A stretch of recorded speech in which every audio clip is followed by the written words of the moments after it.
Namaste everyone, this is Pooja.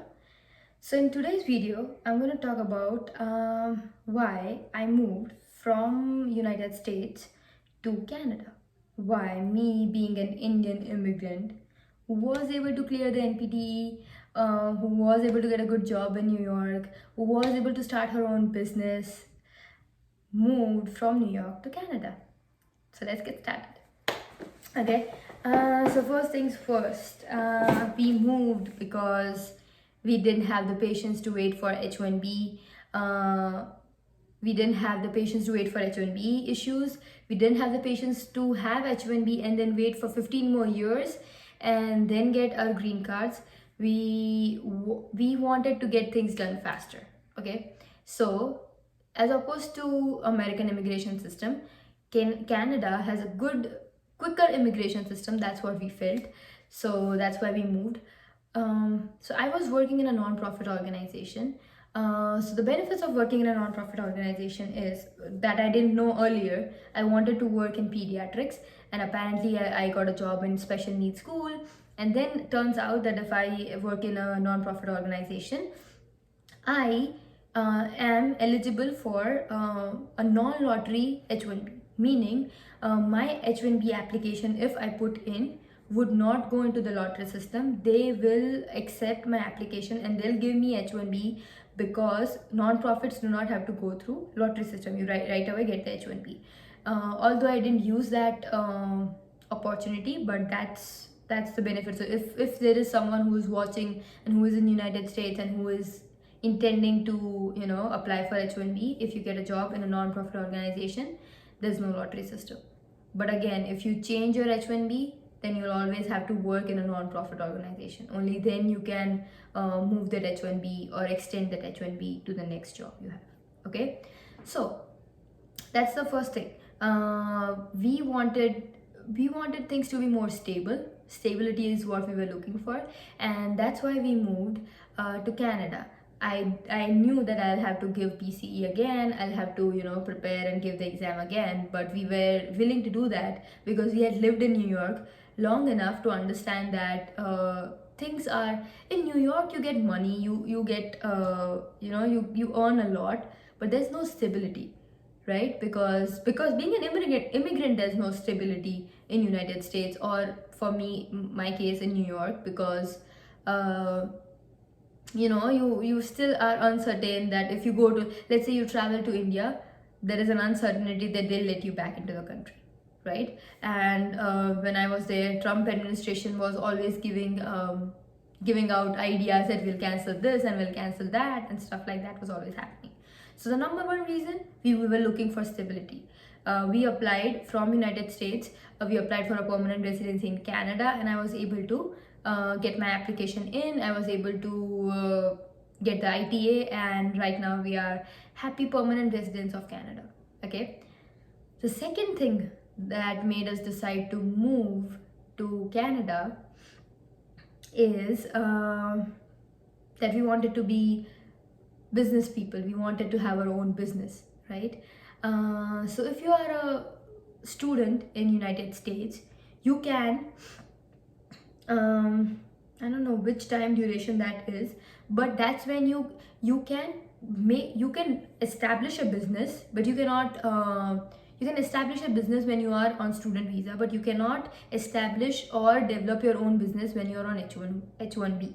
So I had started my business when I was in student visa, and then we formed a company, and then I was able to work for myself for a few months. I was able to do that, and then there are other details that we had to sort out. So yeah, so we wanted, but we knew that in the near future, once we get our H1B, we'll have to work for someone else. We'll have to work for a American based company or an American employer, and because they'll have to do our H1B process and everything, right? So we didn't want that. We wanted to start our own business. We wanted to be our own boss, do things the way we like to do. So we did that. So the second reason is we wanted to be our own self. We wanted to have our own business. Third thing, and that's something that I don't know. I mean, I have made the mistake. I don't know if I'll be able to rectify that. The travel restrictions. The travel restrictions that you have to face if you are on H1B, or even if you are on STEM OPT extension as a student. It's just that there is an uncertainty if you travel from New York to India. There are times when you want to come back, they'll not let you come back into enter United States. They'll not let you because you have some other thing that they think is missing. Sometimes there are actual documents that are missing. Sometimes because just because they want to do it, they won't really give you the reasons why they are not allowing you to into the country. I've seen things like that happen to my friends. I've seen my friends who have not visited their families in India for more than 5-7 years uh, because of this anxiety that they get. What if they do? What if they're not allowed to enter into the country back?